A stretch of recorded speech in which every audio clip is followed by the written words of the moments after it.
Hello everyone, this is శాంతి కిషోర్. ఈరోజు క్లాస్లో మనం డిస్కస్ చేయబోయే టాపిక్ ఏంటంటే పెరిసైక్లిక్ కాంపౌండ్స్. ఈ టాపిక్ మీద ఏపీ సెట్ పేపర్ 2లో మనకు ఒక క్వశ్చన్ అడిగాడు. దాని గురించి ఒకసారి డిస్కస్ చేద్దాం. ఓకే, చూడండి, question number 30. Identify the type of reaction in the following pericyclic reaction. Okay, ఇక్కడ ఒక రియాక్టెంట్ ఇచ్చాడు, ఒక ప్రొడక్ట్ ఇచ్చాడు. ఇక్కడ 4 ఆప్షన్స్ ఇచ్చాడు. అవి ఏంటంటే, first option 3,3 sigmatropic Cope rearrangement, 3,3 sigmatropic Claisen rearrangement, 2,3 sigmatropic Cope rearrangement, 2,3 sigmatropic Claisen rearrangement. ఇది చాలా సింపుల్ క్వశ్చన్. ఇది మనకు ఆ ఆప్షన్స్ చూస్తేనే అర్థమైపోతుంది. దానికి కొంత బేసిక్ ఐడియా ఉండాలి. అదేంటో చూద్దాం. ఈ పెరిసైక్లిక్ కాంపౌండ్స్ అనేది చాలా ఇంపార్టెంట్ టాపిక్ ఆర్గానిక్ కెమిస్ట్రీలో. దీని నుంచి చాలా క్వశ్చన్స్ అడుగుతాడు. ఓకే, దాంట్లో సిగ్మాట్రోపిక్ రీఅరేంజ్మెంట్ గురించి ఒకసారి చూద్దాం. మనకి ఇచ్చిన ఆప్షన్స్లో మనకి సిగ్మాట్రోపిక్ ఉన్నాయి కాబట్టి ఒకసారి సిగ్మాట్రోపిక్ రీఅరేంజ్మెంట్ అంటే ఏంటో ఒకసారి డిస్కస్ చేద్దాం. చూడండి, sigmatropic rearrangement, this is a pericyclic reaction, first point. Next, second point, breaking of a sigma bond in reactants and formation of a new sigma bond in products. Next, shifts అనేవి జరుగుతాయి. ఇక్కడ hydrogen shift కానీ లేదంటే alkyl shift కానీ జరుగుతుంది. The sigmatropic reactions are taking place in the presence of heat or photochemical in the presence of light. So most of the sigmatropic reactions are taking place in the presence of thermal conditions. Okay, ఈ 3,3 సిగ్మాట్రోపిక్ అంటే ఏంటో చూద్దాం ఒకసారి. ఈ 3,3 సిగ్మాట్రోపిక్ examples ఏంటంటే, ఒకటి Claisen rearrangement. First example Claisen rearrangement. So అసలు Claisen rearrangement ఏం జరుగుతాయంటే, allyl vinyl ethers undergo Claisen rearrangement. So చూడండి, ఈ ఆర్ఓఆర్ లింకేజ్ కాబట్టి ఇది ఎథర్ అవుతుంది. ఇది ఎలైల్ అండ్ వినైల్, ఇది వినైల్ గ్రూప్, ఇది allyl group. So allyl vinyl ethers undergo Claisen rearrangement. So అది ఎలాగో తర్వాత చూద్దాం మెకానిజం చెప్పినప్పుడు. నెక్స్ట్ ఎగ్జాంపుల్ ఏంటంటే కోప్ రీఅరేంజ్మెంట్.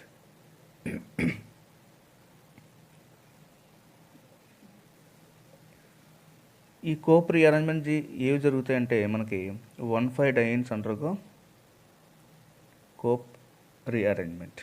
అంటే 1,5 డైన్ అంటే చూడండి ఒకసారి, 1, 2, 3, 4, 5, 1,5 dienes undergo Cope rearrangement. Next, oxy Cope rearrangement. Oxy Cope rearrangement ఒకసారి చూడండి. ఆక్సికోప్ రీఅరేంజ్మెంట్ అంటే 3 hydroxy 1,5 dienes undergo oxy Cope rearrangement. అంటే చూడండి ఒకసారి, 1,5 డైన్ అంటే ఇది కదా, సేమ్ 1, 2, 3, 4, 5, 6. చూడండి, 3 హైడ్రాక్సీ అంటే 3 దగ్గర హైడ్రాక్సీ. సో ఇవి మనకు జరిగేది ఏంటంటే oxy Cope. Okay, allyl vinyl ethers undergo Claisen rearrangement, 1,5 dienes undergo Cope rearrangement, and 3 hydroxy 1,5 dienes undergo oxy Cope rearrangement. So ఈ మూడు కూడా సిగ్మాట్రోపిక్ రీఅరేంజ్మెంట్సే. ఏ సిగ్మాట్రోపిక్ అంటే 3,3 సిగ్మాట్రోపిక్ రీఅరేంజ్మెంట్స్. ఎలా 3,3 సిగ్మాట్రోపిక్ రీఅరేంజ్మెంట్స్ అయినాయి అంటే, మనం సిగ్మాట్రోపిక్ రియాక్షన్స్ అంటే డెఫినేషన్ చెప్పుకున్నాం కాబట్టి, breaking of a sigma bond in a reactant and formation of a new sigma bond in products. Okay, చూడండి ఒకసారి, ఈ ఎలైల్ వినైల్ ఎథర్స్లో సిగ్మా బాండు, ఈ కోప్ రీఅరేంజ్మెంట్లో సిగ్మా బాండు ఒకసారి కనుక అబ్జర్వ్ చేస్తే చూడండి, ఇక్కడి నుంచి ఈ ఆక్సిజన్ దగ్గర నుంచి 1, 2, 3 నెంబరింగ్ ఇస్తాం. ఇది ఆక్సిజన్ దగ్గర నుంచి ఇది సిగ్మా బాండ్ తీసుకుంటాం, 1, 2 3. అంటే 1 దగ్గర మనకు బ్రేక్ అవుతుంది సిగ్మా బాండ్.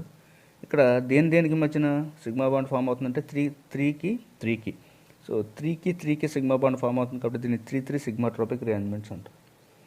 అదే 1,5 డైన్స్కి వచ్చేటప్పటికి చూడండి, ఇది సిగ్మా బాండ్, ఈ బాండ్ బ్రేక్ అవుతుంది. ఇక్కడ నెంబరింగ్ 1 అనివ్వండి, ఇక్కడ 1 ఇవ్వండి. సో 1 2 3 1 2 3, ఇది 1 2 3 1 2 3. ఇక్కడ సిగ్మా బాండ్ బ్రేక్ అవుతుంది. ఈ 3కి మధ్యన సిగ్మా బాండ్ అనేది ఫామ్ అవుతుంది. సో 3 సిగ్మా ట్రోపిక్ రీఅరేంజ్మెంట్ అవుతుంది. ఇది కూడా అంతే. ఇక ఈ బాండ్ బ్రేక్ అయితే 1 2 3 1 2 3. సో ఈ బాండ్ బ్రేక్ అయ్యి 3కి మధ్యన బాండ్ ఫామ్ అవుతుంది కాబట్టి కొత్త బాండ్, దీన్ని 3 సిగ్మా ట్రోపిక్ రీఅరేంజ్మెంట్స్ ఉంటాయి. దీని మెకానిజం కనుక అబ్జర్వ్ చేసినప్పుడు మనకి ఈజీగా అర్థమవుతుంది. ఓకే, ఒకసారి మెకానిజం చూద్దాం. ఓకే, ఎగ్జాంపుల్ చూస్తున్నాం ఒకసారి. ఈ హెటెరోఆటమ్ దగ్గర 1 పెట్టుకోండి, ఈ బాండ్ క్లీవేజ్ చేయండి. 1 1 2 3 2 3. హీట్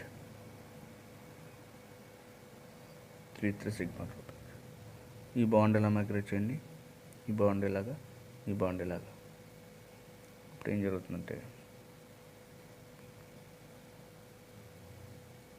ఈ బాండ్ ఇలా మైగ్రేట్ అయితే ఇక్కడ డబుల్ బాండ్, ఈ బాండ్ ఇక్కడికి సింగిల్ బాండ్, ఈ బాండ్ ఇలా మైగ్రేట్ అయితే ఇక్కడ డబుల్ బాండ్. ఓకే, సో ఇది క్లైజన్ రీఅరేంజ్మెంట్. అలాగే కోప్ రీఅరేంజ్మెంట్కి వచ్చేటప్పటికి, కోప్ రీఅరేంజ్మెంట్ ఏం జరుగుతాయి, 1,5 డైన్స్ అంటారు కోప్ రీఅరేంజ్మెంట్. చూడండి, ఇక్కడ sigma bond 1 1 2 3 2 3. Heat 3 sigma tropic. ఈ బాండ్ ఎలా, ఈ బాండ్ ఎలా, ఈ బాండ్ ఎలా. ఇప్పుడు ఏం జరుగుతుంది మనకి, ఇక్కడ డబుల్ బాండ్, ఈ బాండ్ ఎలా వచ్చి సింగిల్ బాండ్, ఇది ఎలా డబుల్ బాండ్. ఓకే, నెక్స్ట్ అదే ఆక్సికోప్కి వచ్చేటప్పటికి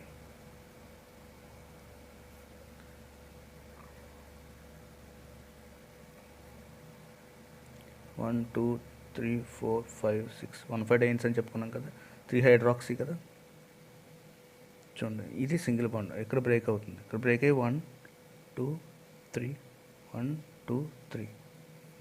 అంటారు sigma tropic rearrangement. 3 sigma tropic. ఈ బాండ్ అలాగా.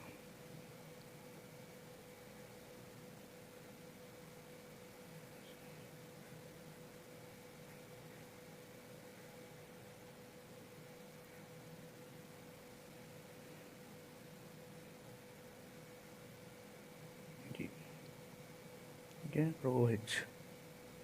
ఇది కీటోయినాల్ టాటామేరం జరిగితే మనకి ఎలా ఫామ్ అవుతుందంటే కీటోన్ ఫామ్ అవుతుంది.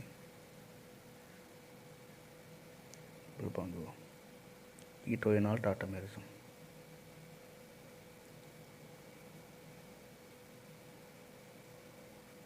ఇప్పుడు మన క్వశ్చన్లోకి వెళ్ళిపోదాం. సో క్వశ్చన్లోకి వచ్చేటప్పటికి ఇక్కడ ఆప్షన్స్, ఇది ఒకసారి మనకి ఇచ్చిన క్వశ్చన్ ఏముందో చూద్దాం ఒకసారి. 1 2 3 4 5 6. అంటే 1 దగ్గర డబుల్ బాండ్ ఉంది, 5 దగ్గర డబుల్ బాండ్, అంటే ఇది 1,5 డైన్. అంటే 1,5 డైన్స్ అంటారు కోప్ రీఅరేంజ్మెంట్. 1,5 డైన్స్ అంటారు Cope rearrangement, not Claisen rearrangement. So Claisen rearrangement జరగాలంటే మనకి ఏమి ఉండాలి, ఎలైల్ వినాల్ ఎదర్స్ ఉండాలి. సో ఇక్కడ ఇచ్చింది ఎలైల్ వినాల్ ఎదర్ కాదు, ఓన్లీ 1,5 డైన్ కాబట్టి అది కోప్ రీఅరేంజ్మెంట్ జరుగుతుంది. అంటే ఇచ్చిన ఆప్షన్స్లో క్లైజన్ రీఅరేంజ్మెంట్ అనేది రాంగ్ అవుతుంది. సో ఇది రాంగ్, నెక్స్ట్ ఇది కూడా రాంగ్. సో పాసిబిలిటీ ఏముంది, 3 sigma tropic cope rearrangement and 2 sigma tropic cope rearrangement. ఇప్పుడు నేను చెప్పాను సిగ్మా ట్రోపిక్, ఇప్పుడు చెప్పిన క్లైజన్ కానీ కోప్ కానీ ఆక్సికోప్ కానీ మనకి 3 sigma tropic, not 2 sigma tropic. కాబట్టి ఈ ఆప్షన్ కూడా ఏమవుతుంది, రాంగ్ అవుతుంది. So first option is the right option. Okay, ఇలా చాలా సింపుల్గా చెప్పచ్చు ఆప్షన్స్ మనం అబ్జర్వ్ చేసి. ఓకే, సో చాలా బేసిక్ క్వశ్చన్ ఇది, డీప్గా ఏమీ అడగలేదు ఇది. సో ఇంకా డీప్గా ఉంటాయి క్వశ్చన్స్, అవి నెక్స్ట్ వీడియోస్లో మనం చూద్దాం. ఓకే.